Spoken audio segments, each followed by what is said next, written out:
Hi beauty friends, I'm Meredith Roddy from Beadalon, and I'm so excited to share with you today the tutorial for the Mountain Air Glimmer Bracelet for Jesse James Beads. For the Mountain Air Glimmer Bracelet, you're going to need two contrasting colors of 8mm rondelles and one color of 4mm rondelles.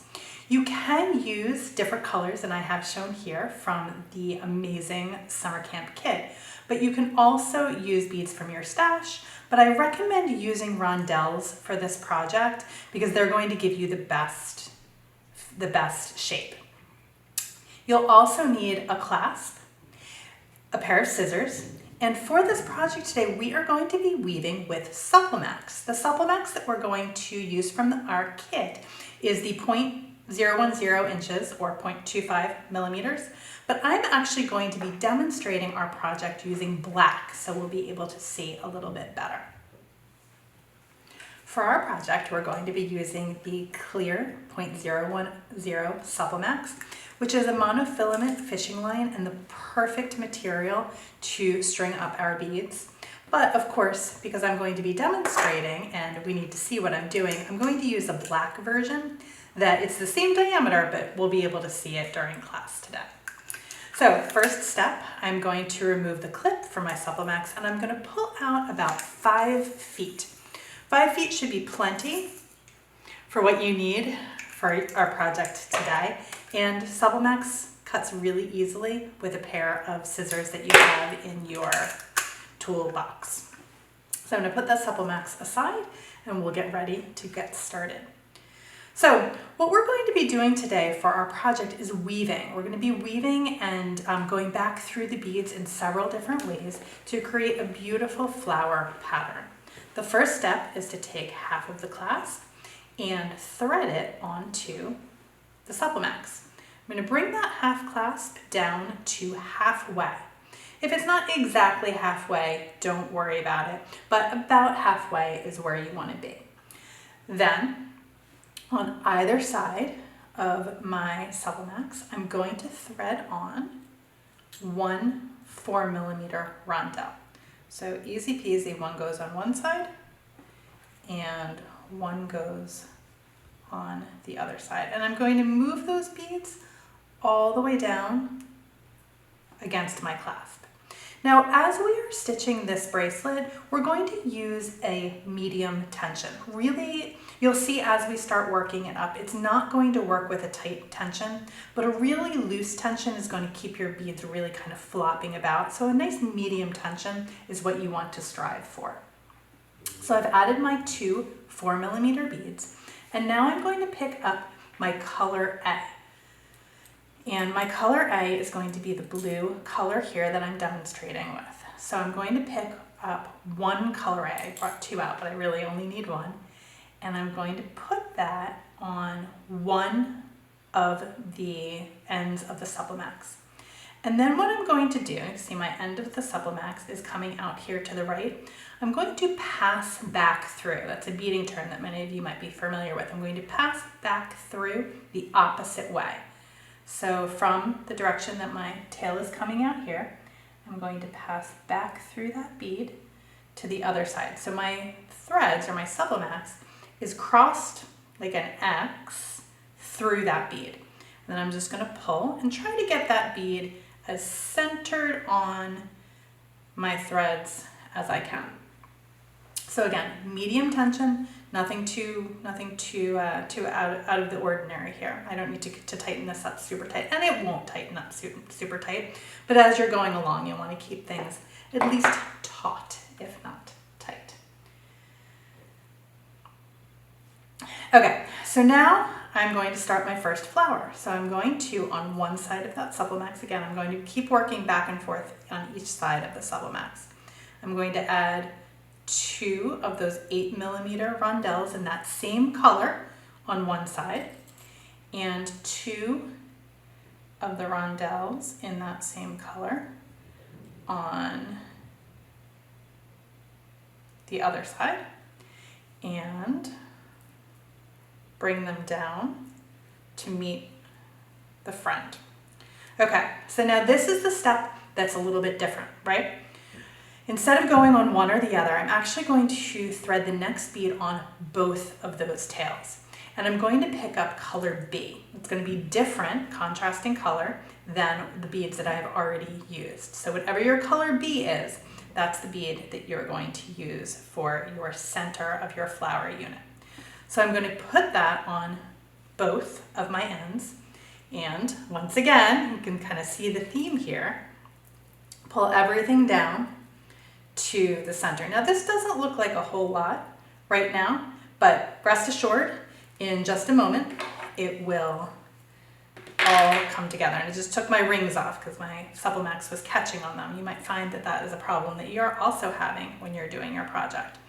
Okay, so I have one ring, one in on the top here, or the bottom here, depending on your perspective, two on either side, and then that separate color. Now this is the tricky step. If you've taken classes or workshops or camp with me before, you'll know that I always say in any project there's one tricky step, and this is the tricky step. But it's not really that hard if you kind of practice it a couple times and you realize what's happening. So right now I have my two threads and they are coming out of that bead away from me. But what I want to do is I actually want to flip that bead over. So instead of those threads coming away from me, I'm going to flip it. Just watch here. So now they're coming toward me, and I'm kind of using my thumb to press it down in between, okay? And I'm going to position those Supple Max threads so that one is on one side and one is on the other. And this part's going to be a little bit fiddly. The first step in setting up a design like this often is, but just have faith. It will all work out. So now you want to make sure that you have two of those A beads on one side, two of the A beads on the other, one in the middle. And now I'm going to take the Supple Max that's on the right side and I'm going to thread it back up through these two beads. So I'm going to thread it through that bead on the bottom. And then also I'm going to thread it through the bead on the top. Okay, and again, nothing is tight right now, not to worry. You just kind of want to keep a steady hand and make sure that you are following the correct thread paths, okay? So now I need to do that same step on the other side. So I'm going to find the end of my Supple Max and I'm going to go back through, not through that middle bead here, but through the two that are on the left. I'm going to go, and that time I was able to take them both in one pass. Sometimes you can, sometimes you can't. If you can, great. If not, don't worry about it. And so now I just need to tighten these up. And again, just a medium to loose tension is really where you want to go with this. Anything else, things are going to get wonky and out of whack. So you can see here, just to pause for a moment, I have my A beads here on the outside, my B bead on the middle, and these are all the 8mm rondelles. My thread is coming around and up on one side and around and up on the other. So now it's time to complete my flower. And to do that, I'm going to go back to that A bead. I'm going to pull my ends back into view, and I'm going to repeat that step where I put the bead on one side and I pass back through it with the other thread. So bead on one thread, pass back through, effectively crossing the beads in the middle. And then I'm going to, again, gently pull this together. So you can see now I have one flower made. I really like this technique because it is a little bit of a twist on a traditional daisy chain. And when I try to daisy chain with beads that are a little bit bigger than say size 11 or size 8 seed beads, things tend to get a little wonky and a little, I don't like the way that it looks. And so using this technique to create these flower petal, or flowers really, with larger beads, I really like the way that the weave works. So now we have to get our beads back into position for the next flower. And to do that, all we're going to do is we're going to repeat the steps that we have done so far. So very simple project. Once you get this part, you're good to go because it's just repetitive over and over again. So I'm going to add one 4mm rondelle onto one of those threads, 1 4mm rondelle onto the other thread, bring those down against my flower. And then I'm going to change my color. So there is a little bit of a variation. It's not exactly the same. I'm going to change so that now my center bead, that B bead, is going to be the outside of my petal, and the outside beads, the A beads, are going to be the inside of the petal. If you like that variegated look, fantastic, keep following along with me. But if you want to change it up and do a different color palette or a different color scheme, that's totally fine too. So now what I'm going to do is I'm going to add that B bead on one of the sides of the supplements, and again, crossing or passing back through with the other side of the supplements and pull that tight and down. And now I'm ready to start that second petal. So you'll notice that when I made the first petal, I was working like this, up away from myself, and now I'm working toward myself. So you can experiment and see which one works better for you. Maybe working away from yourself, maybe working toward yourself. And you'll see I will probably flip-flop back and forth as I'm working, but just to show that sometimes it's easier to see a technique or see a weave either one way or another way. So play around with what works best for you. But now I'm making my flower with my B beads. So with my B beads, I'm going to pick up 2, and I'm going to put 2 on one side. And then I'm going to put 2 on the other side. And this is always the time or the point that I kind of take a beat, right? So you can see how I flipped it back around toward myself. So you'll see yourself doing that a couple times during this project, and that makes good sense. Because this is where that tricky step comes in. This is where I want to now switch my color. So I'm going to switch back to that A bead with that first color that I was using. I'm going to use that for the center of my flower, and I'm going to add that bead over both of the threads, both of the supplement ends, and move that down to the center. Okay. And now this is that flippy step, that tricky flippy step. So let me get my fingers out of the way so everyone can see what's going on. I have those 2 threads facing away from myself and coming up through that bead. You want to make sure that they're both coming through the bead and not crossed like we've been doing in other steps, or this step won't work. So both of the threads are coming through that bead facing away from me, and I'm just going to pull them down, those threads, toward me to flip that bead. Okay, so it's a little bit of a different way of thinking about it, a different way of explaining it than I did in the previous way that I did it. So I'm going to draw those threads and pull them back down toward me, and that's going to flip that bead over. I'm going to kind of hold it in place with my thumb and separate the threads, because they do sometimes like to twist on themselves, and we certainly don't need or want that. So pull those aside, and then I'm going to thread back up through the 2 on this side and back up through the 2 on that side. So let's go ahead and take that one, and I wasn't able to do these 2 in one pass, and that's totally fine. And the other. And then I'm going to do the same thing over here on this side. So I've got my thread, and I'm going to thread it back up through 1 on this side, and see how it got caught under there? Just want to pop that up. A beading awl is a great tool to have in your toolbox for all kinds of pointing needs, but also if you need to just kind of pull something up over another bead, this is a really good tool to have at your disposal. So now I've gone and I've done that again. I've gone around and back through on both sides. So I'm ready to finish up my flower, my B bead flower, up here at the top. So I'm going to go ahead and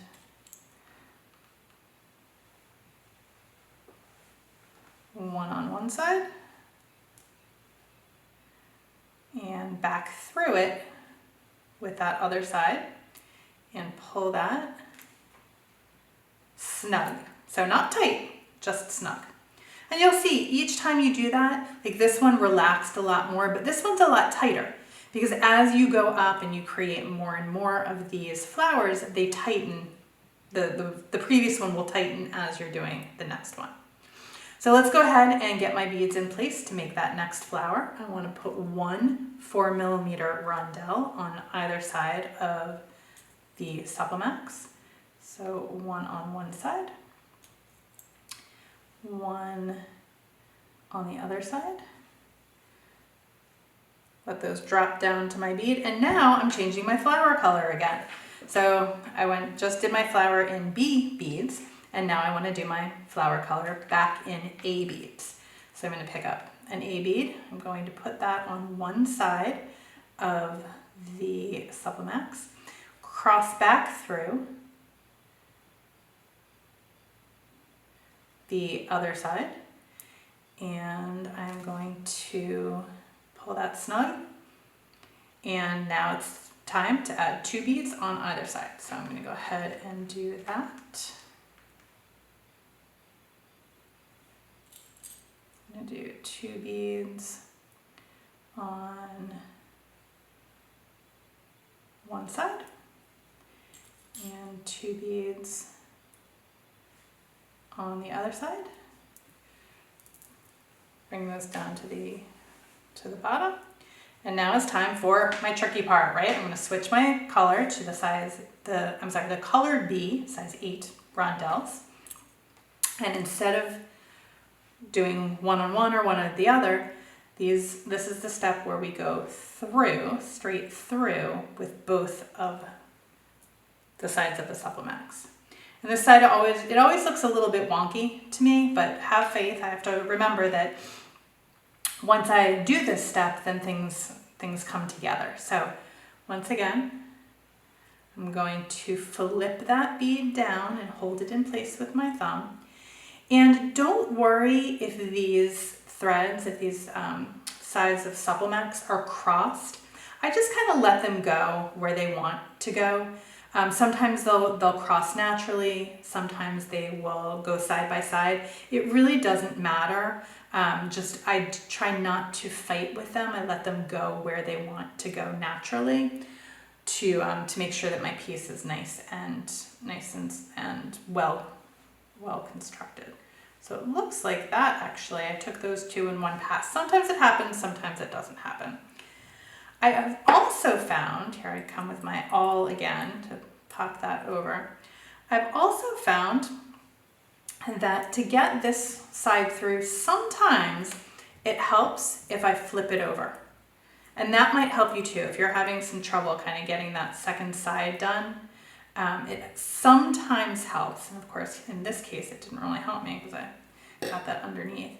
But it might help you to flip it over and to just go up this side on the right side, or just go up that side on the left side instead of trying to do one on each. In past times I've done this project, I find myself kind of flipping the beads over and only doing the step on the right hand side, but sometimes it's a little fiddly. Like today I'm finding it's actually easier to just kind of put it down and go up on this side. So just a little extra or different way of doing it that might work better for you if that step is giving you a little bit of a challenge. But now we are at the step where I'm going to take again that color A bead. I'm going to go through, I'm going to thread it through on one side and then go back through the other way with the other thread.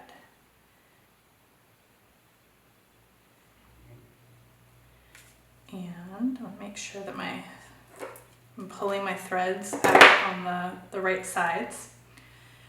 But here we go. So now I've done 1, 2, 3 of these flowers, and I'm going to continue until I am done and the bracelet is the length that I want it to be. Now the challenge will be, of course, with how long your wrist is, whether or not this inch or so that the flower takes up. Let's see exactly how much it takes up. It's about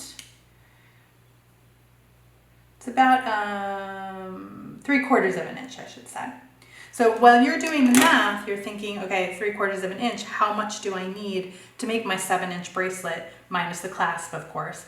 There are some tweaking that you might have to do to figure out, do you want to do a couple of units of the right angle weave at the end, just with the 4mm beads to give you a little bit more length or a little bit less length. That's for you to figure out how you want to do that to make sure that the bracelet is the length for your wrist rather than the length for my wrist or for your neighbor's wrist.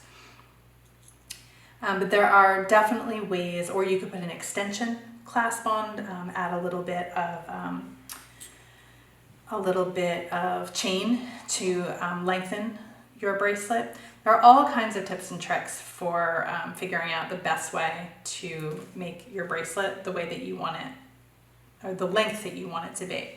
This would also be a great project as a necklace, a really cute choker to kind of a very bold daisy chain necklace would be a great statement piece. Or using this technique, you could use some seed beads from one of the other kits and make a ring. This would be a really, really cute ring. You could even try to do it on some elasticity. And then that ring would be nice and comfortable to get on and off. But really, it's just a very simple, and I think, variation on a daisy chain using bigger beads, rondelles. I tried to do this with fire polish beads, round beads, and it does work, but I have found that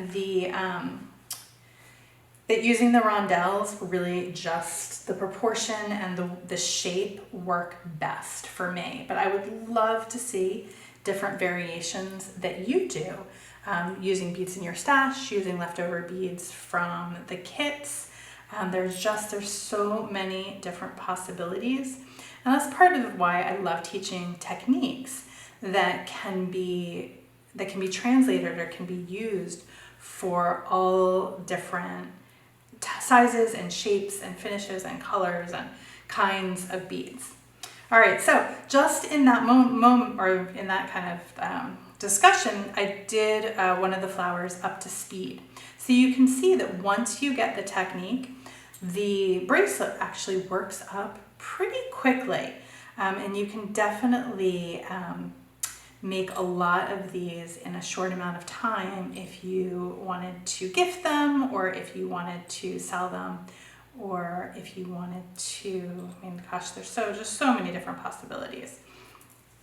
So once again, I have 2 on either side. I'm going to put 1 down the middle.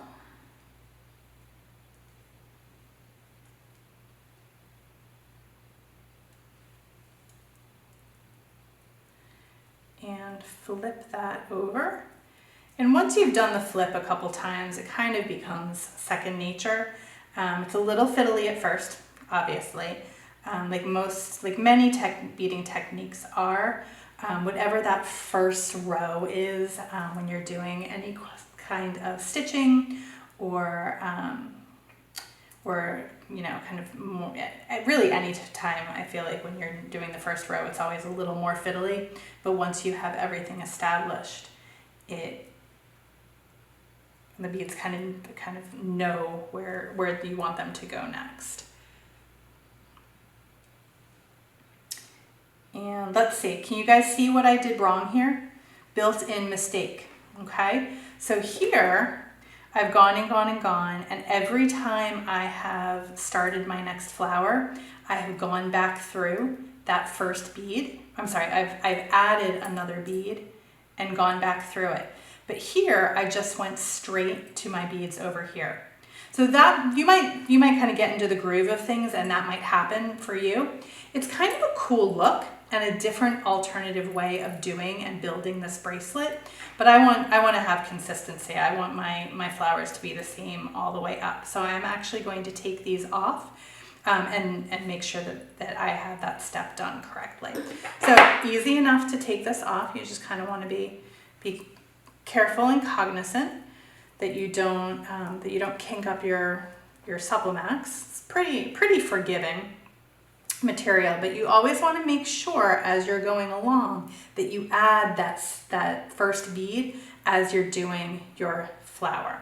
So instead of going right to those 2 beads, I'm going to go ahead and I'm going to add 1 bead here, cross it over, and now I'm ready to do my next flower. So just to go back over what that mistake was, I forgot to add this here. I just went straight to adding the 2 on either side. So you always want to make sure that you remember to do that step. So now I'm ready to go ahead and add 2 onto one side of those size A beads, and I need 1 more of this one on the other side. And now I'm ready to do that center bead.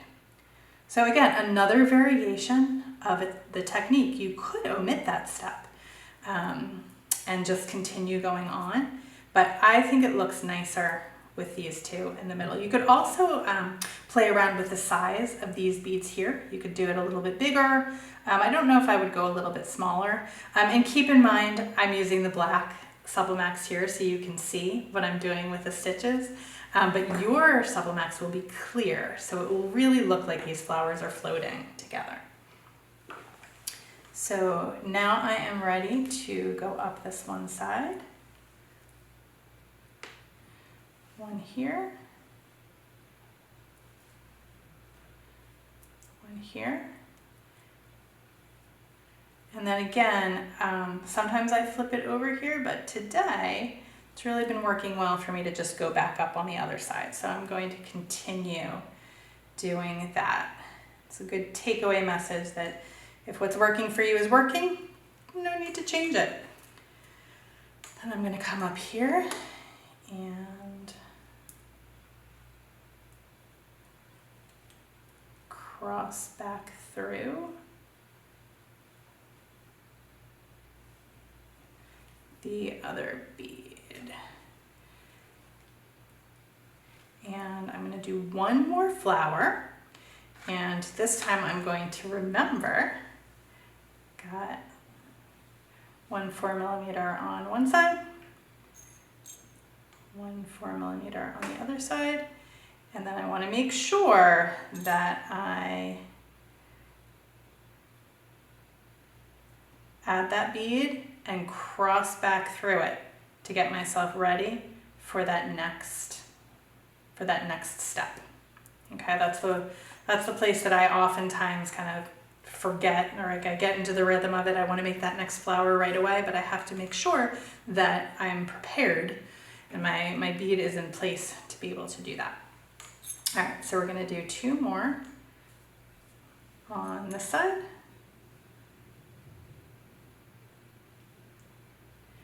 And 1, 2 more on the other side, 1 in the middle.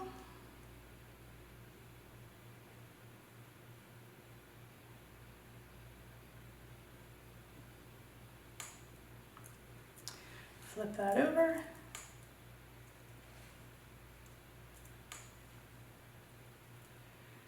Come up the side here.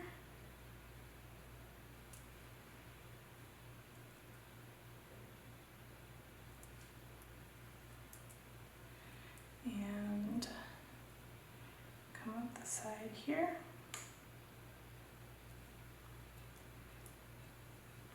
I always like it when I can do that one in one pass, but it doesn't always work out, and I'd rather not get it all fiddly and kind of out of shape by trying to do it if it isn't kind of doing it naturally. And then now, last step here, I'm going to close my flower with 1 bead on one side and 1 bead on the other side. So I have now 1, 2, 3, 4, 5, 6 flowers, and my bracelet is about 5, and I have my when all is said and done with my clasp, it's going to be about 6.5 inches. So if I want my bracelet to be a little bit longer, I'm going to go ahead and just add one last flower.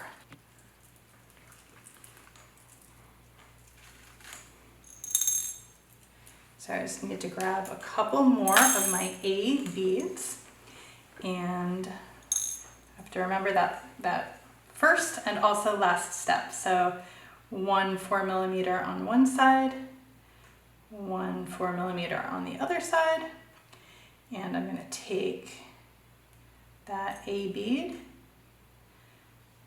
and I'm going to take it the two sides of Sublimax, and sometimes that'll slip right out if you're not holding on to that bead. One through on one side, one through on the other side. Now I'm going to make my last flower. So I'm going to do 1, 2 on one side, 1, 2 on the other side, come through the middle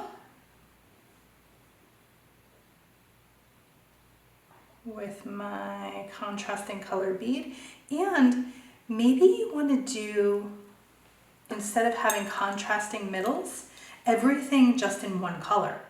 So that would be a really, really pretty look also. I would suggest maybe when you're learning the technique to do it with the alternative colors, just because it always seems to me that when I am learning something new, if I can have some contrast with the colors and the steps, that always helps me kind of keep track of things a little bit better. But once you get it, I mean, again, the possibilities and the different colorways that you can use are really, really limitless. So last time, for adding one bead on one side, one bead on the other side, pull it through. And now we are ready to, just gonna kind of get everything tightened up. And this is a good time too, before you add your clasp. If there are any gaps in here, it's pretty forgiving to be able to go back and tighten it up. The other thing is that everything will kind of zhuzh itself out in the end.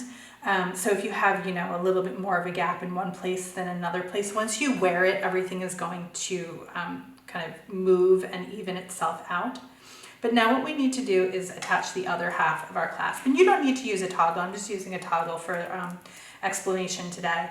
A lobster clasp will work, a box clasp, like any clasp that you have or that you want to use is great for this project.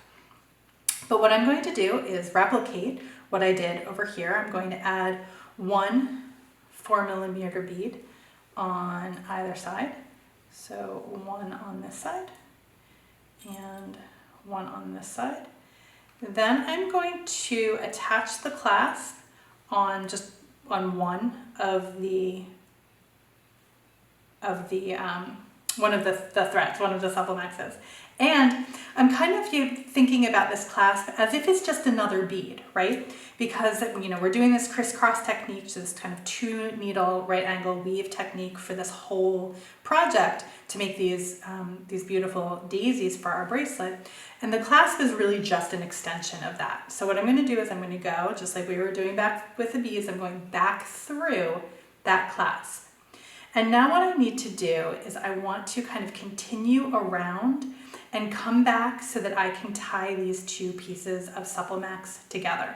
One of the things that I love about Sublimax is that it knots really well, and it also melts on each other. So much like a wildfire or a fire line, this stuff is great for not only strength and durability, but it's also really good to work with because I think it's easy to finish.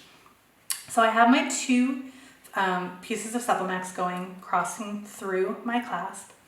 And now I'm going to go back down through that 1 4mm bead. You don't have to be super tight right here. And I'm going to go through again that 8mm bead. Really, I'm making a circle. And now what I'm going to do with that other one, so okay, I was just working with the thread on my right. Now with my left, still with my right hand, but the thread on my left, I'm going to go back down through that 4mm bead. So again, everything is kind of in a circle going around. So I'm going to go down through that bead, and I'm just going to use my awl to pull that around and up so you can see what I'm doing. So I've gone around in a circle so that these two pieces of Supple Max are now coming out of beads that are next to each other. So maybe a little bit more complicated in the words, but you can see what I did. I just threaded around through the beads. So my pieces of Supple Max are next to each other. So I'm just going to tie a surgeon's knot now. I like a nice, simple closure. Unfortunately, this is not a situation where you can just weave the Supple Max back through the beads. It is a slippery substance, and there really isn't enough friction that would be created by weaving back around and through. And you would also see that second thread path. So I think for me, for this project, just tying a surgeon's knot, so I'm going right over left. I'm going to tighten that up. And I might need to kind of do a little zhuzhing here to make sure things are as tight as I want them to be, but not too tight, because if you start tightening things up too much, then things start getting a little crunched up and a little out of place. So I did right over left, and now I'm going to do left over right once and twice. And I'm going to tighten that up. And that knot is not going anywhere. That is a knot with monofilament, and it is very happy where it is. But to make sure that that knot really doesn't go anywhere, I'm going to trim it with my scissors. But then I'm going to come in, and you can do this with a cord cutter. You can do it with very, very carefully if you do have a lighter or some sort of a heat element, a flame. And I'm going to heat up my wildfire cord cutter, and I'm just going to melt these ends so that the Supple Max is nice and melted to itself. Kind of clean it up a little bit. The batteries in my cord cutter are a little old, obviously, so it's not melting up as much as I would like, but you get the general idea of how to finish that off. And so you have a really pretty design, a little bit of a different take on a traditional daisy chain bracelet. Like I said, you can make this into a necklace, you can do it as a ring. It's a really, really fun technique that you can use all different kinds or different sizes, different variations of beads for. I like the rondelles the best. But try it with rounds, try it with fire polish, try it with some of the other beads that you have left over in your kit after all of the amazing projects that we're able to do together. I hope you enjoyed the Mountain Air Glimmer Bracelet tutorial for Jessie James Beads. I'm Meredith Roddy from Beadalon, and I hope to see you again. Until then, happy beading!